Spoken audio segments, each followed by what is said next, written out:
आज है physical evaluation of product. इसमें हम क्या आपने क्या पढ़ा था, बातें नहीं होंगी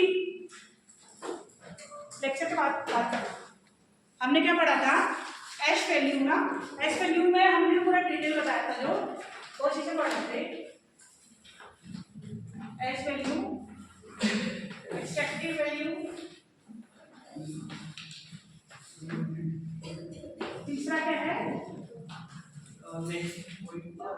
ऑप्टिकल रोटेशन, ये छूट गई ना हमारी इसमें। हाँ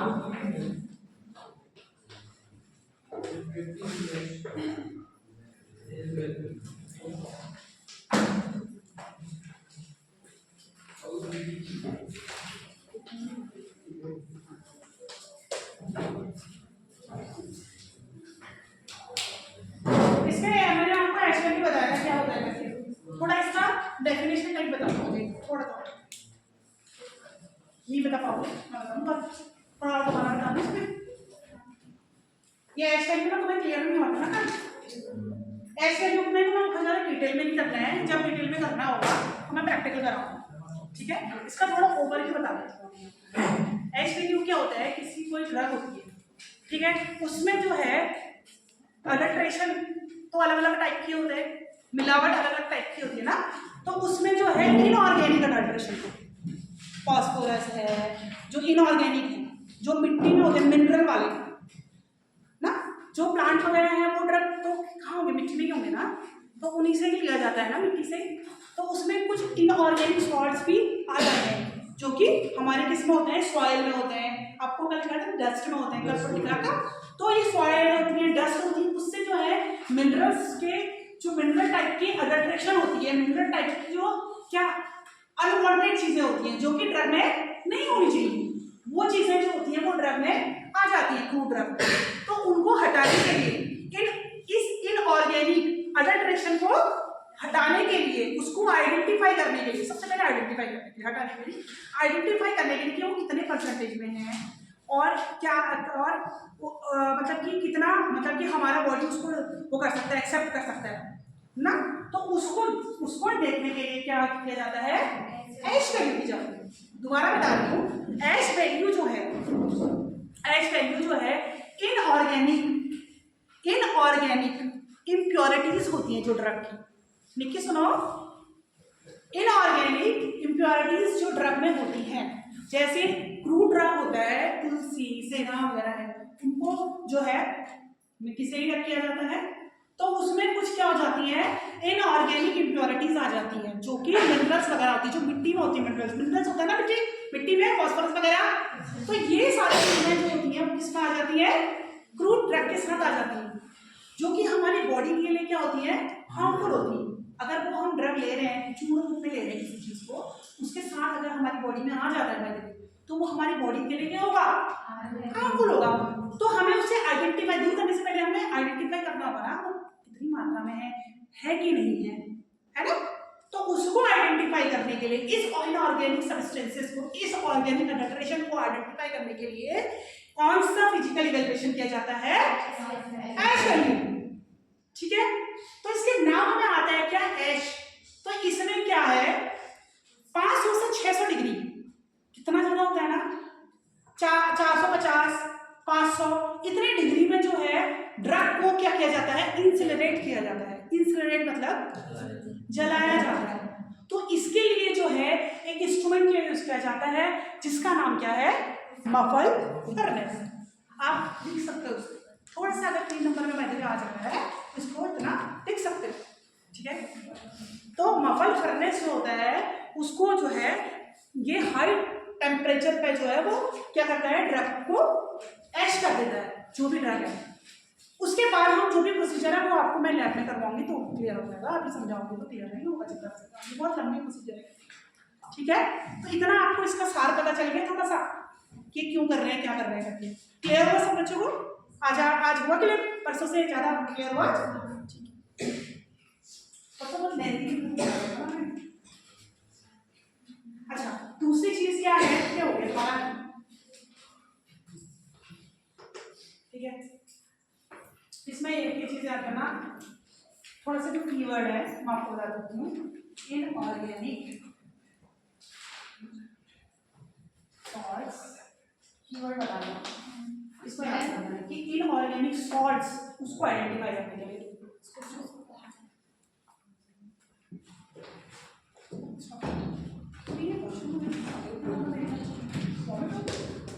बता देती हूँ, ये चीज याद करना, ठीक है। इनऑर्गेनिक सॉल्ट्स के क्या आइडेंटिफिकेशन, ये क्या है इनऑर्गेनिक सॉल्ट्स, अडल्ट्रेशन है इसका, इनऑर्गेनिक सॉल्ट्स में क्या है अडल्ट्रेशन है, ठीक है, क्लियर हुआ। थोड़ा सा एक तो चीज याद करोगे तो तुम्हें चीजें याद हो जाएंगी ना इससे। अच्छा, एक्सट्रैक्टिव वैल्यू दूसरा चीज है क्या, एक्सट्रैक्टिव वैल्यू क्या है, हाँ इसमें क्या होता है, कोई भी आपको पहले भी बताया, जैसे हम क्या जूस निकाल रहे हैं है, और जेल जो एलोवेरा उससे क्या निकाल रहे हैं, हम जेल निकाल रहे हैं, एप्पल्स को स्मूदी बना रहे हैं, या संतरे का जूस निकाले तो वो उसका क्या है एक्सट्रैक्ट है ना, फल का जूस उसका क्या है एक्सट्रैक्ट है। तो इस एक्सट्रैक्ट में क्या भी हो सकता है, अडल्ट्रेशन भी हो सकता है ना, हम जूस में अडल्ट्रेशन कर सकते हैं। आपका जूस जो आपका रियल जूस आ रहा है, आप उसमें क्या अडल्ट्रेशन को अगर पकड़ोगे तो वो किसके अंदर आएगा, क्योंकि वो क्या लिक्विड फॉर्म में, और वो किसका एक्सट्रैक्ट है, अगर वो एप्पल का है तो वो एप्पल का एक्सट्रैक्ट है ना। तो यही है कि एक्सट्रैक्टिव वैल्यू में क्या होता है, कोई भी लिक्विड फॉर्म में कोई ड्रग होती है, ठीक है, तो उसमें कोई अडल्ट्रेशन अगर होता है, ठीक है, तो उसको पकड़ने के लिए, उसमें अडल्ट्रेशन को पकड़ने के लिए, या ऐसा होता है कि कोई फ्रूट ड्रग को लिक्विड फॉर्म में कन्वर्ट किया जाता है, उसका एक्सट्रैक्ट निकाला जाता है ना, उसका एक्सट्रैक्ट निकालेंगे, फिर उसमें देखेंगे क्या अडल्ट्रेशन है कि नहीं है, उसका हम क्या निकालेंगे एक्सट्रैक्ट निकालेंगे, और फिर उस एक्सट्रैक्ट में देखेंगे कि अडल्ट्रेशन है कि नहीं है, तो उस विधि को क्या बोलेंगे एक्सट्रैक्टिव वैल्यू। तो ये एक्सट्रैक्टिव वैल्यू जो होती है वो अलग अलग प्रकार से होती है, उसके अलग अलग टाइप होते हैं, ठीक है। एक क्या होती है वाटर सॉल्युबल एक्सट्रैक्टिव,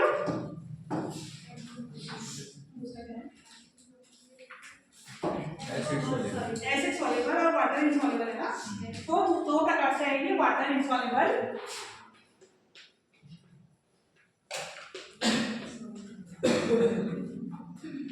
और दूसरा क्या है एसिड सॉल्युबल। अच्छा, इसमें क्या होता है थोड़ा थोड़ा बता देती हूँ। वाटर इनसॉल्युबल में क्या है कि इसमें एक्सट्रैक्ट जो है उसको किसमें निकालते हैं, कौन क्या लेते हैं, वाटर लेंगे, इसमें H2O लेंगे, उसमें आपको फ्रूट ड्रग का एक्सट्रैक्ट निकालना है। तो इसमें ये सवाल समझ रहे हो, अल्कोहल सॉल्युबल से ठीक है, हां तो इसमें पढ़ो कितने है ना, दो है वाटर एल्कोहल होगा ये एश में या एसिड,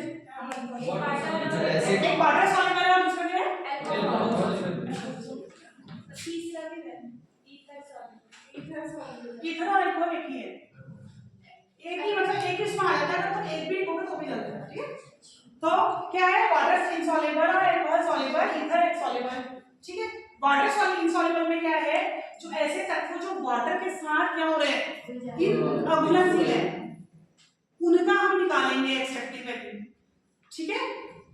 इसमें एक्सट्रैक्ट किसमें निकालेंगे, उसमें बेस क्या रहेगा वाटर, पानी, इसलिए इसको क्या बोला एसिड इनसॉल्युबल, ठीक है। और इसमें क्या रहेगा बेस, मतलब कि सॉल्वेंट क्या रहेगा अल्कोहल, और इसमें ईथर, ठीक है, ठीक है। यही अंतर है इसमें कि इसमें सॉल्वेंट क्या होगा वाटर, इसमें क्या होगा अल्कोहल, और इसमें क्या होगा ईथर, ठीक है। इसलिए इसको बोला वाटर इनसॉल्युबल, अल्कोहल सॉल्युबल और ether soluble extractive value.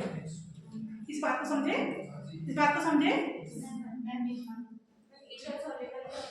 Ether मतलब क्या होता है कि ये सॉल्वेंट है, जैसे वाटर है ना, जैसे आप जूस निकाल रहे हो एप्पल का, तो वो उसमें थोड़ा सा आप वाटर ऐड करोगे ना, अगर मिक्स में निकाल रहे हो तो वो क्या होगा वाटर सॉल्युबल, क्योंकि वो वाटर के साथ है, सॉल्वेंट इसमें वाटर है। तो उसी प्रकार ईथर में अगर हम किसी ड्रग को कर रहे हैं एक्सट्रैक्ट निकाल रहे हैं, मतलब उसका जो सॉल्वेंट है वो क्या ले रहे हैं ईथर ले रहे हैं, तो उसको ईथर सॉल्युबल एक्सट्रैक्टिव कहते हैं। ये एक सॉल्वेंट ईथर जो है केमिकल है जो कि ये शक्ति रखता है, उसमें ये कैपेसिटी होती है कि क्रूड ड्रग के अंदर से क्या जो एक्टिव कॉन्स्टिट्यूएंट उनको अपने अंदर क्या सॉल्युबलाइज करके अलग निकाल। जैसे मैं कह रही हूँ ना चाय पत्ती है, आप चाय बना रहे हो ना, चाय बना रहे हो तो उसमें क्या मिलाओगे आप? पानी। पहले पानी, उसके बाद क्या? चाय पत्ती। तो उसमें जो पानी है वो क्या है? सॉल्वेंट। और भी चाय पत्ती क्या है? सल्यूट। सॉल्वेंट में सल्यूट मिलाते हैं तो क्या बन जाता है? सॉल्यूशन, है ना, ये तो है। तो बस ऐसे ही है, इसमें जो है वाटर के बजाय ईथर है नमिता, इसमें वाटर के बजाय क्या है? ईथर है। ये एक सॉल्वेंट ही है, लिक्विड वाला है, जिसमें कि क्रूड ड्रग क्या जाती है? घुल जाती है। एक्चुअली में क्रूड ड्रग की बात करें, क्रूड ड्रग के अंदर जो एक्टिव कॉन्स्टिट्यूएंट है वो घुलता है और वो उससे क्रूड ड्रग से क्या हो जाएगा? ये अलग हो जाएगा। इसको मैं आपको कराऊंगी, ये जो है आपको लैब में करेंगे। जब आपको करेंगे तो तब आपका बिल्कुल कॉन्सेप्ट क्लियर हो जाएगा, क्योंकि आप मेमोरी अपने हाथ से करोगे, अपने सामने देखोगे, तो आपको पढ़ने की जरूरत भी नहीं होगी किताब से। मैं नहीं पढ़ती तो वैसे ही आपको भी आप मेमोरी करोगे सारे एक्सपेरिमेंट, तो आपको किताब से पढ़ने की जरूरत नहीं होगी। आप उसको खुद अपनी लैंग्वेज में बना के कर सकते हो, क्योंकि आप मैनुअली घर से कर रहे हो, है ना। तो इसमें ज्यादा थोड़ा बता देती हूँ आपको हल्का सा। इसमें कोनिकल फ्लास्क लिया जाता है, इसमें कोनिकल फ्लास्क लिया जाता है। आपको मैं बता दूंगी लैब में क्या कोनिकल फ्लास्क होता है, ठीक है। कुछ इस टाइप का इंस्ट्रूमेंट होता है ग्लास का, ठीक है, ये आपने देखा होगा। ये कोनिकल फ्लास्क इसमें लिया जाता है एक्सट्रैक्टिव वैल्यू में, और इसमें जो है सॉल्वेंट डालेंगे। पहले सॉल्वेंट कौन सा डालेंगे? इन तीनों में से पहले वाटर वाला ले लेंगे, ठीक है। उसमें जो है उसके बाद ड्रग डाल देंगे, ठीक है। ड्रग डाल देंगे, उसको उसमें क्या करेंगे? शेक करेंगे। 24 घंटे रखते हैं, 24 में से 4 घंटे शेक करते रहते हैं, और फिर बाकी के घंटे क्या करेंगे? उसको रख देंगे, ठीक है। दूसरे दिन लैब में आएंगे, उसको क्या करेंगे? फिर फिल्टर कर लेंगे। जो भी उसमें से क्या आएगा, मतलब एक तरह से जूस ही निकालना है ना, तो एक तरह से उसको फिल्टर कर लेंगे, और जो नीचे लिक्विड आएगा, ठीक है, उसको हम क्या करेंगे? सारा जो एक्टिव कॉन्स्टिट्यूएंट है वो किसमें आ जाएंगे? नीचे वाले लिक्विड में आ जाएंगे। आएंगे या नहीं आएंगे? जैसे हम चाय बना रहे हैं, चाय का सारा जो कैफीन है वो किसमें आ जाता है? चाय में आ जाता है, तो चाय का कलर हो जाता है, डार्क हो जाता है। वैसे ही एक्टिव कॉन्स्टिट्यूएंट सारे किसमें आ जाएंगे? लिक्विड में आ जाएंगे। आएंगे नहीं आएंगे? तो लिक्विड में आ जाएंगे। अब उस लिक्विड को हम क्या करेंगे? ओवन में हीट करेंगे, क्योंकि हमें तो उसका वेट निकालना है ना। तो उसको जो है एक पेट्री प्लेट में रखेंगे। पेट्री प्लेट दिखाऊंगी मैं आपको क्या ऐसे होती है। तो ये पेट्री प्लेट में आपको उसको क्या करते हैं? पोर कर देना है उस लिक्विड को, और उसको आप ओवन में रख करके क्या करेंगे? ड्राई करेंगे, उसको सुखाएंगे। तो वो लिक्विड जो है वो आपका क्या हो जाएगा? पूरा सूख जाएगा। उसको आप किसी एक नाइफ की हेल्प से आप उसको स्क्रैच करेंगे। जब स्क्रैच करेंगे तो स्क्रैच करने के बाद वो आपका पाउडर फॉर्म में मिल जाएगा। उसको आप वेट कर लेंगे तो आपको पता चल जाएगा कि कितना जो है हमारा एक्टिव कॉन्स्टिट्यूएंट उसमें प्रेजेंट है। जितना वो इसमें वेट आएगा उतने तो एक्टिव कॉन्स्टिट्यूएंट प्रेजेंट होगा। 3 ग्राम अगर ले रहे तो 3 ग्राम में भैया इतना एक्टिव कॉन्स्टिट्यूएंट क्या है? प्रेजेंट है। उसमें जो आपका अदर पार्ट था, लीफ का अदर पार्ट है, वो तो हट गया ना, क्योंकि आपने उसको फिल्टर किया है। जैसे आपका चाय आप फिल्टर कर रहे हो तो चाय का जो अदर रेसिड्यू है, मतलब अदर जो गंदगी है वो तो ऊपर ही रहेगा ना छन्नी में, और नीचे क्या आ गया? आपका चाय आ गई। उसी में तो कैफीन है, उसी को तो आप पी रहे हो, या ऊपर पी लेते हो? नहीं ना, नीचे वाला पी रहे हो ना। तो क्योंकि चाय जो है वो क्या है? उसमें क्या है? Active constituent. हाँ बिल्कुल, उसमें क्या है? कैफीन है, और वो हमें फायदा करती है नहीं करती है? केवल नुकसान, जिसका ज़्यादा कंजम्पशन जो है नुकसानदेह है, मैं मानती हूँ, मगर थोड़ा जो है कंजम्पशन उसका अच्छा है, क्योंकि हमारी स्ट्रेस लेवल को थोड़ा सा कम करती है वो। जैसे मैं बहुत ज़्यादा थक जाती हूँ तो मुझे चाय चाहिए, क्यों? मुझे उसको बाद थोड़ा सा रिलीफ मिलता है, रिलैक्स। तो हमारे जो न्यूरल सिस्टम को थोड़ा वो क्या करती है? डिप्रेस करती है। बहुत हाइपर एक्टिव होता है तो उसको थोड़ा सा काम एंड कूल करती है थोड़ा, है ना। और आपको रात को नींद अगर यदि आ रही है तो आप कैफीन का कंजप्शन करोगे, मतलब कि चाय पियोगे, तो आप क्या महसूस करोगे? थोड़ा नींद आपकी ठीक हो जाएगी। मैम को थोड़ा कंसंट्रेशन लग रहा है। कॉफी पे भी होता है ना कैफीन? कॉफी में भी बहुत अच्छी मात्रा में होता है, इससे ज़्यादा कॉफी में ज़्यादा अच्छी मात्रा में। ब्लैक कॉफी पियोगे तो ज़्यादा असर करेगा, है ना। तो चार रात को अगर एग्जाम में नींद आ रही है तो आपको क्या करना है? गुनगुने पानी में कॉफी घोल के पी लेना है। मैम कैफीन तो से कंसंट्रेशन पावर को भी बढ़ा देगा। कैफीन से एनर्जी भी आती है। देखो साइड इफेक्ट तो कैफीन का साइड इफेक्ट क्या है? अगर आप बहुत ज़्यादा मात्रा में पियोगे तो इंसोम्निया की प्रॉब्लम हो जाती है। ये इसका मेजर साइड इफेक्ट है। और रात को चाय और या रात को कैफीन का कंजप्शन उनको नहीं करना चाहिए जिसको डिप्रेशन की प्रॉब्लम है, इंसोम्निया की प्रॉब्लम है। डिप्रेशन के अंदर ही इंसोम्निया आता है या नहीं आता है? डिप्रेशन के अंदर ही इंसोम्निया आता है। उसको डिप्रेशन होता है, उसको नींद नहीं आती है, इंसोम्निया होता है उसका सब पार्ट है ना। तो जिनको जो है इंसोम्निया की प्रॉब्लम है वो कभी भी कैफीन का कंजप्शन रात को ना करें 7 बजे के बाद, तो उसको फिर प्रॉब्लम हो जाएगी, हाइपर एक्टिव हो जाएंगे हमारे न्यूरोन्स, बहुत ज़्यादा थिंकिंग आने लगी, सोच नेगेटिव थिंकिंग आने लगी, ठीक है, हाइपर एक्टिव होता है। मैं तो नहीं बता रहा है एक्सट्रैक्टिव वैल्यू में वहाँ से। तो एक्सट्रैक्टिव वैल्यू जो है इतने प्रकार से है, या आज समझ में आया? आज कल से ज़्यादा समझ में आया बेटा? Yes ma'am. तो वाटर इनसॉल्युबल में क्या है, इसमें सॉल्वेंट जो है वाटर को लेंगे और जो ड्राई होगा हमारा लास्ट में बचेगा, जितना उसका वेट है इसका मतलब उसके अंदर कितना उतना ही एक्टिव फॉस्फेट है। 3 ग्राम के अंदर 3 ग्राम के अंदर कितना एक्टिव फॉस्फेट है, क्लियर? वैसे ही क्या अल्कोहल लेंगे, उसमें क्या होगा अल्कोहल में, उसमें सॉल्वेंट क्या लेंगे, कौन सी यूज करेंगे? अल्कोहल। अल्कोहल क्या होता है? Universal solvent. इसमें लगभग 90% जो है वो सब कुछ जाता है। यस, तो अल्कोहल जो है वो लेंगे, उसमें सॉल्वेंट अल्कोहल होगा। सॉल्वेंट क्या होगा? है ना? इसमें क्लियर एक्सट्रैक्टिव वैल्यू, ठीक है, परफॉर्म करें। ठीक, ऑप्टिकल रोटेशन क्या है? आ रहा है ना?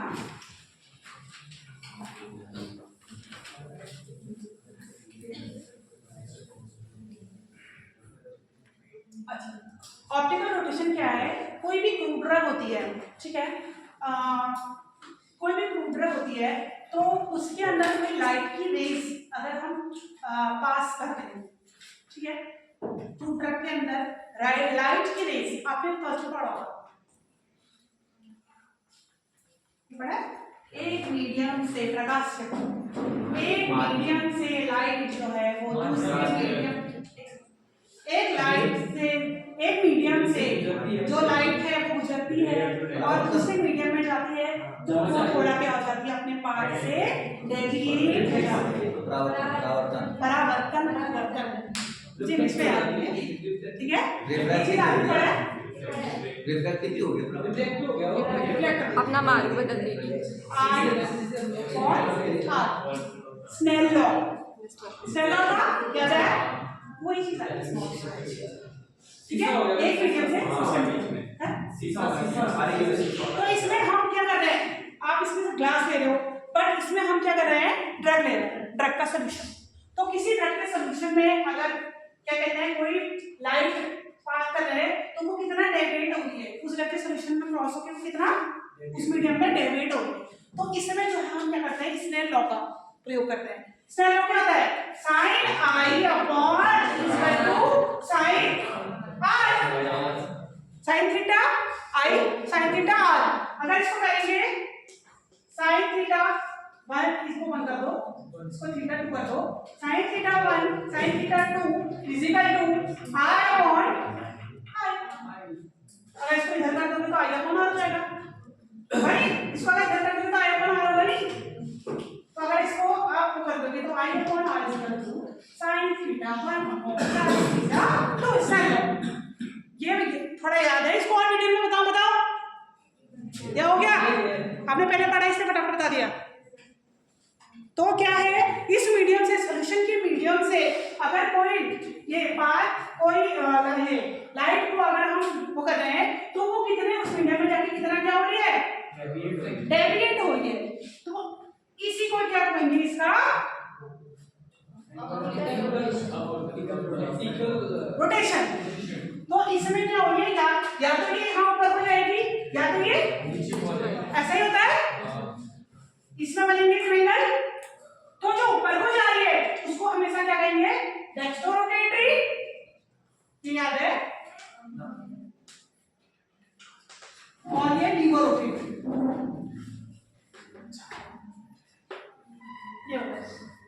ये माइनस में आएगा और ये प्लस में होता है, ठीक है।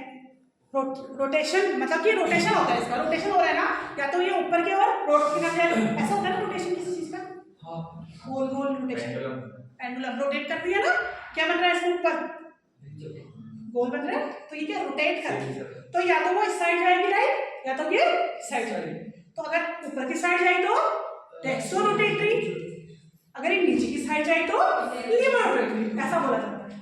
ठीक है, तो यही है कि ऑप्टिकल रोटेशन, रोटेशन का भी नाम आया है क्या, रोटेशन का, ऊपर आएगा या नीचे जाएगा। तो कोई भी प्रोडक्ट जैसे हम सॉल्यूशन लेते हैं तो या तो वो डेक्स्ट्रो रोटेटरी जाता है या वो लीवर रोटेटरी हो जाता है उसके पार जाकर।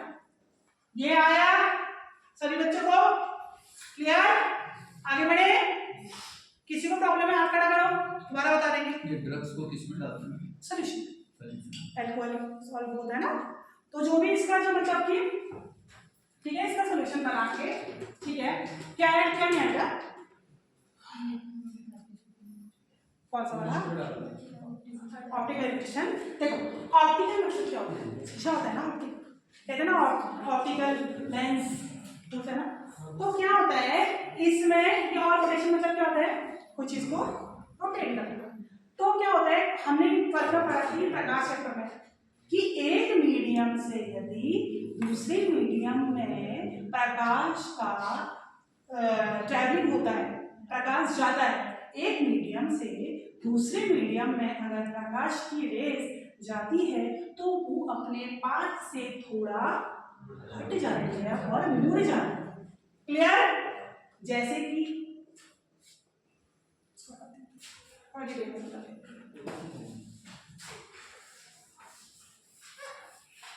स्नैप में आ रहा है, ये बताओ, दोबारा बताओ। देखो जैसे कि ये ठीक, ये डायमंड है,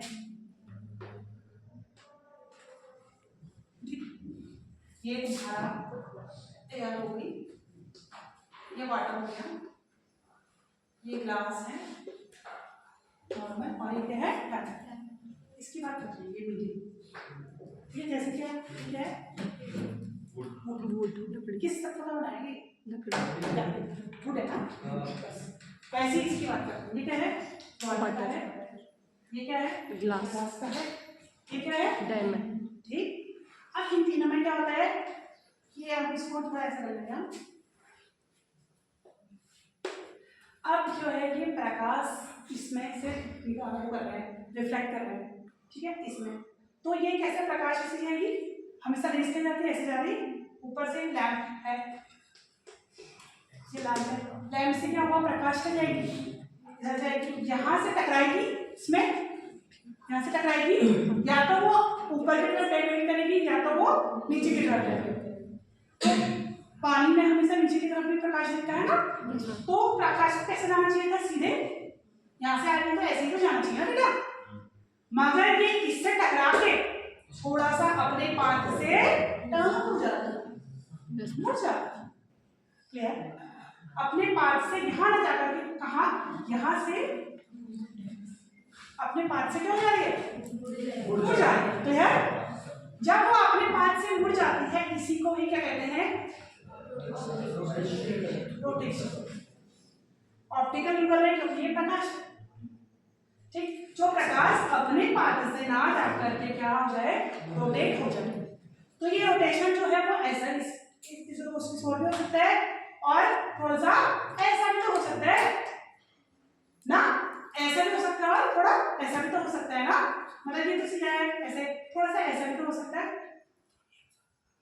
है। और वैसे यहाँ पर क्या है, ग्लास में जो भी डेविएशन है तो ये ऐसे है, ये डेविएशन थोड़ा हल्का सा ऐसा हो रहा है, ठीक है, इसमें हल्का सा ये मोड़ देंगे, ठीक। अब ग्लास में जो है ये डेविएशन क्या है, यहाँ से आ रहा है बहुत ज्यादा, इसमें कम था, इसमें कम था, इसमें क्या हो रहा है, थोड़ा ज्यादा। डायमंड में क्या हो रहा है, यहाँ से प्रकाश आ रहा है, ये ज्यादा हो रहा है डेविएशन मतलब कि मुड़ जाना, अपने पाथ से हट जाना, ऐसा होना चाहिए था और अपने पाथ से हट जाना, है ना। तो इसमें क्या है, वाटर जो है वो तो ट्रांसपेरेंट होता है, वो लाइट को तो जाने देता है ना इससे, तो इसमें डेविएशन जो है वो कम है ना। और ग्लास है वो भी जाने देता है, ग्लास अगर बीच में होगी तो रोशनी आर पार जाएगी, देख सकोगे। अभी तो वो बनाते हैं ना, वो तो ग्लास ही तो होता है चश्मा, तो ये इसमें डेविएशन क्या हुआ उतना ज़्यादा नहीं हुआ, थोड़ा कम, इससे क्या है ज़्यादा है। और डायमंड में डेविएशन बहुत ज़्यादा है।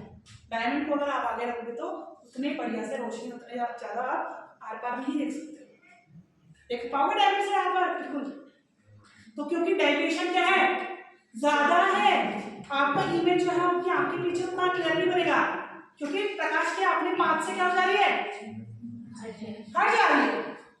क्लियर क्लियर इस बात को आपको दोनों को समझ में आया। तो इसीलिए उसे क्या कहते हैं ऑप्टिकल रोटेशन। अब ये जो रोटेशन है ऑप्टिकल रोटेशन, ये जो रोटेशन है वो अब इसमें क्या करते हैं हम इसका निकाल रहे हैं क्रूटर का निकाल रहे हैं, क्रूटर का करें तो इसका हम क्या करेंगे सॉल्यूशन प्रिपेयर करेंगे और उसमें लैब में लेंगे यहाँ से, तो उससे प्रकाश गुजरेगी तो ये अपने पास से क्या हो जाएगी हाँ अपने पास से डेविएट हो जाएगी, अपने पास से क्या हो जाएगी है हट जाएगी, क्योंकि वो क्या है इस सॉल्यूशन से पास हो रही है, तो यहाँ से पास होने में क्या हो जाएगी डेविएट हो जाएगी, है ना। तो डेविएट हो जाएगी तो ये डेविएशन कैसा हो सकता है नीचे भी और ऊपर भी तो हो सकता है, एग्जैक्टली नीचे ही होगा। तो ऊपर वाले को क्या बोलेंगे डेक्स्ट्रो रोटेटरी और नीचे वाले को लीवो रोटेटरी। क्लियर, इसी को क्या कहते हैं ऑप्टिकल रोटेशन।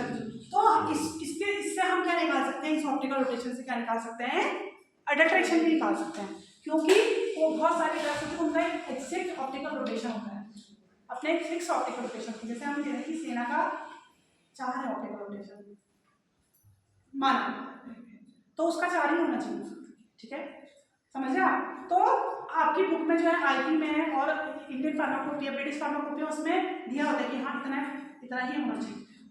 तो आप अगर आपका ऑप्टिकल रोटेशन इतना है तो इसका मतलब वो क्या है क्योंकि हर चीज क्या होता है एग्जैक्ट होता है इवैल्यूएशन मतलब होता है खोजना, इसको खोजना अडल्ट्रेशन, तो उसमें क्या है अडल्ट्रेशन। ये क्लियर होना चाहिए तो हम बोलते हैं बेटा। और रिफ्रैक्टिव इंडेक्स का आपको पता है, ठीक है, ये अभी पढ़ा कैमरा